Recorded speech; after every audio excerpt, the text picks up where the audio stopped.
لیکن وہ بچہ انسان نہیں بن پا رہا ہے.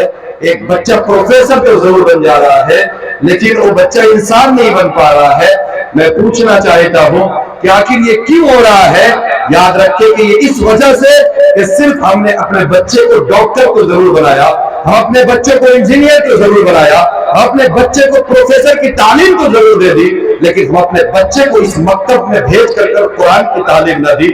ہم نے اپنے بچے کو اس مکتب میں بھیج کر حدیث کی تعلیم نہ دی. ان بچے کو سیرت نبوی نہیں پڑھایا. اللہ تبارک و تعالیٰ قرآن مجید میں ارشاد فرماتا ہے لقد کان لکم فی رسول اللہ اسوۃ حسنہ. اے لوگو, اگر تجھے زندگی میں کسی کی تاریخ پڑھنی ہو, اگر زندگی میں کسی کی پیروی کرنی ہو, اگر زندگی میں کسی کی زندگی پہ چلنی ہو تو یاد رکھو کسی ڈاکٹر کی زندگی کو نہ پڑھو, کسی سائنسٹسٹ کی زندگی کو نہ پڑھو, کسی لیکچر کی زندگی کو نہ پڑھو. ہر سائنس کی زندگی پڑھ کر کوئی بچہ ابوالکلام آزاد تو ضرور بن سکتا ہے, اے پی جے ابوالکلام ضرور بن سکتا ہے, لیکن میں آپ سے پوچھنا چاہتا ہوں کہ کیا اگر یہ بچہ سیرت نبوی نہیں پڑھتا ہے, نبی کی تعلیم کو نہیں لیتا ہے, اگر حدیث کی تعلیم کو نہیں لیتا ہے, قرآن میں کیا ہے اگر نہیں جانتا ہے, تو آپ مجھے بتائیں کہ کیا یہ بچہ ڈاکٹر بننے کے بعد اپنے قوم کی خدمت کر پائے گا؟ کیا یہ بچہ انجینئر بننے کے بعد اپنے قوم کی دیکھ بھال کر پائے گا؟ کیا یہ بچہ پروفیسر بننے کے بعد اپنے قوم کے غریب بچے کی زندگی کو سنوار پائے گا؟ کیا یہ کبھی نہیں ہو سکتا صاحب. آج یہی وجہ ہے کہ آپ جائیں ڈاکٹروں کی زندگی کو دیکھیں, ہزاروں ڈاکٹر ایسے پڑے ہوئے ہیں جو اللہ اکبر غریب, جو غریب کی زندگی, جو طبیعت 10 روپے میں ٹھیک ہو سکتی ہے, 100 روپے میں ٹھیک ہو سکتی ہے, جو بیماری 1000 میں صحیح ہو سکتی ہے, تو ڈاکٹر 20,000 روپے لے لیا کرتے ہیں, 30,000 کی دوائیاں لکھ دیا کرتے ہیں. میں پوچھنا چاہتا ہوں آخر یہ کیوں ہو رہا ہے؟ کیونکہ ہمارے اندر سیرت نبوی نہیں ہے, ہم نے اپنے اندر سیرت نبوی کو ہٹایا ہے. آج پوری دنیا, آج پورے ہندوستان کی میں بات کر رہا ہوں, آج پورے ہندوستان میں اگر اس قوم مسلم کو دبایا جا رہا ہے, آج پورے ہندوستان میں اگر اس قوم مسلم کو اگر آج آگے بڑھنے سے روکا جا رہا ہے, پورے ہندوستان میں اگر آج اس قوم مسلم کو بے عزتی کے بہانے پہ لیا جا رہا ہے, تو آخر کون سی بات ہے, کون سا ایسا مرحلہ ہے؟ صاحب یہی قوم مسلم تھی, یہی قوم تھی جو آج سے 200-300 سال پہلے کی بات کیجئے, 1400 سال پہلے جانے کی ضرورت نہیں ہے, یہی قوم تھی, یہی ہندوستان تھا کہ اللہ اکبر لوگ اسے پسند کرتے تھے, لوگ اسے سراہتے تھے, لوگ اس کے قدموں کو بوسہ لیتے تھے, لوگ اسے چوما کرتے تھے. لیکن آج یہی قوم مسلم ہے کہ کوئی اسے ماننے کے لیے تیار نہیں ہے. آج یہی قوم مسلم ہے جسے دہشت گرد بولا جا رہا ہے. لوگوں یہی قوم ہے جس قوم کو پڑھنے کے بعد ہزاروں سائنس ایسے ہیں جس نے اسلام قبول کیا ہے. یہی قوم ہے جسے ہزاروں ڈاکٹر نے جب پڑھا ہے تو لوگوں اسلام قبول کیا ہے. آپ کو میں بتاؤں 1 سال پہلے کی بات ہے, امریکہ کا ایک پادری ہے, اللہ اکبر, جب اس نے قرآن کو اٹھایا ہے, اس لیے اٹھایا ہے, قرآن کو اٹھانے کا مقصد یہ تھا کہ اس میں کوئی نقص نکالا جائے, اس میں کوئی کمی نکالی جائے, اس میں کوئی ایسی چیزیں نکالی جائے جس سے اسلام کو بدنام کیا جائے, اسلام کے بارے میں الٹی سیدھی بات کی جائے. لیکن اللہ اکبر, جب وہ پادری نے قرآن کو اٹھایا ہے, پڑھنا شروع کیا ہے, تفسیر کو پڑھنا شروع کیا ہے, پھر حدیث کو پڑھنا شروع کیا ہے, وہی پادری ہے جس نے تقریباً 1 سال پہلے یہ کہا تھا کہ میں قرآن اٹھاؤں گا, پڑھوں گا اور اس میں نقص نکال کر کے اسلام کو بدنام کر دوں گا. قرآن اٹھاؤں گا, پڑھوں گا, سازشیں رچوں گا اور اسلام کو برباد کر دوں گا. اللہ اکبر. لیکن وہی پادری ہے 1 سال بعد جب قرآن کی تعلیم کو لیا ہے تو یہ نہیں کہا ہے کہ اسلام غلط مذہب ہے, بلکہ اپنی قلم کو اٹھایا ہے اور لکھنا شروع کیا ہے اور یہ بولا ہے کہ اے لوگوں سنو, اگر میرا بس چلتا تو صرف امریکہ میں نہیں پوری دنیا میں اسلام کو نافذ کرتا, اس کا قانون نافذ کر دیتا. اللہ اکبر. میں پوچھنا چاہتا ہوں آخر کون سی بات تھی صاحب, آخر کون سا جلوہ ہے, آخر کون سی ایسی سبق تھی؟ ہم نے اس سبق کو فراموش کیا ہے, ہم نے اس سیرت کو بھولا ہے.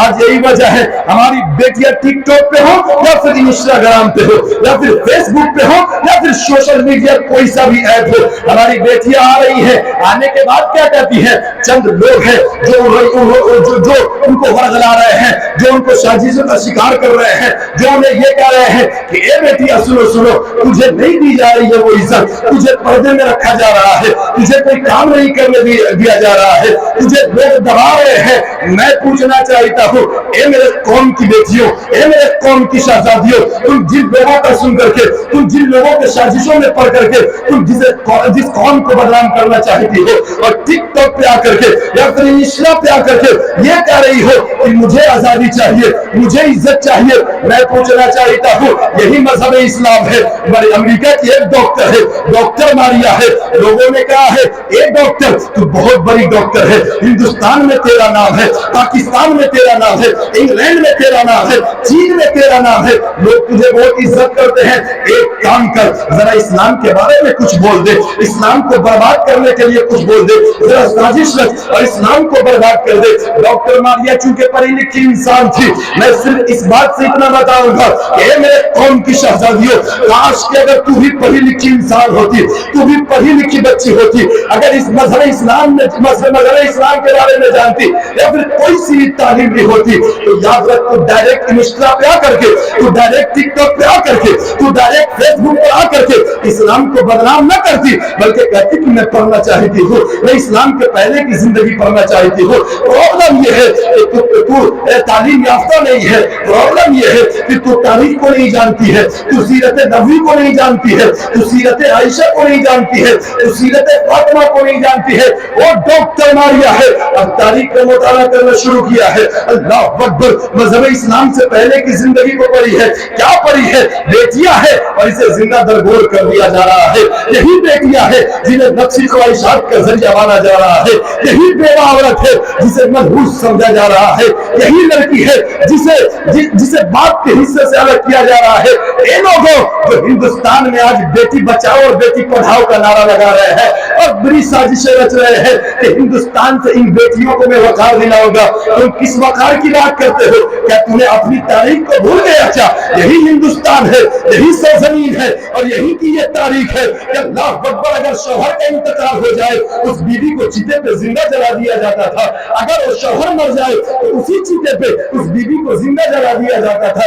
تم وقار کی بات کرتے ہو, آؤ میں بتاتا ہوں وقار کون دیتا ہے, آؤ میں بتاتا ہوں نظر, آؤ میں بتاتا ہوں عزت کون دیتا ہے, میں بتاتا ہوں عورتوں کو عزت کون دیا ہے, عورتوں کو محبت کی نظر سے دیکھنے کا طریقہ کون بتایا ہے, بیواؤں کو منحوس نہ سمجھنے کا طریقہ کون بتایا ہے.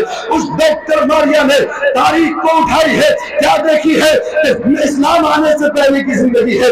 یہی بیٹیاں ہے جنہیں زندہ درگور کیا جا رہا ہے, یہی بیٹیاں ہے جنہیں منحوس سمجھا جا رہا ہے, یہی بیٹیاں ہے جسے نفسی خواہشات کا ذریعہ مانا جا رہا ہے. لیکن اللہ اکبر, جب وہی ڈاکٹر ماریا مذہب اسلام کے آنے کے بعد یعنی نبی کریم صلی اللہ علیہ وسلم 12 ربیع الاول شریف کے دن, پیر کے دن اس دنیا میں تشریف لائے ہیں, اور لانے کے بعد جب مذہب اسلام کا اعلان کیا ہے, اے لوگوں سنو سنو, تم جس بت کا پوجا کرتے ہو جھوٹا ہے, تم جس کو پوجتے ہو جھوٹا ہے, بلکہ پوری دنیا کو بنانے والا ایک ہے اور وہ اللہ رب العزت ہے, میں اس کا رسول ہوں. اللہ اکبر. اس کے بعد نبی نے جو قانون نافذ کیا ہے, ڈاکٹر ماریا نے پڑھنا شروع کیا ہے, کیا دیکھی ہے کہ یہی وہ بیٹی ہے جسے زندہ درگور کیا جا رہا تھا, لیکن یہی بیٹی ہے جسے کلیجے کا ٹکڑا مانا جا رہا ہے. یہی بیوہ ہے جسے منحوس سمجھا جاتا تھا, لیکن اللہ اکبر یہی مسلمانوں کا پیغمبر ہے, یہی نبی ہے جو 25 سال کی عمر میں 40 سال کی بیوہ خدیجہ الکبریٰ سے شادی کر کے یہ بتایا ہے کہ اے لوگوں دیکھو بیواؤں کو عزت کیسے دی جاتی ہے. اللہ اکبر. اس کے بعد ڈاکٹر ماریا نے اپنے قلم کو اٹھائی اور لکھنا شروع کی ہے, اے لوگوں سنو سنو, اب مذہب اسلام کے بارے میں غلط تو میں نہیں بول سکتی, بلکہ اتنا بولوں گی کہ مذہب اسلام نے صرف عزت دی ہے بچیوں کو اور کوئی نہیں دیا. نعرہ رسالت, نعرہ رسالت.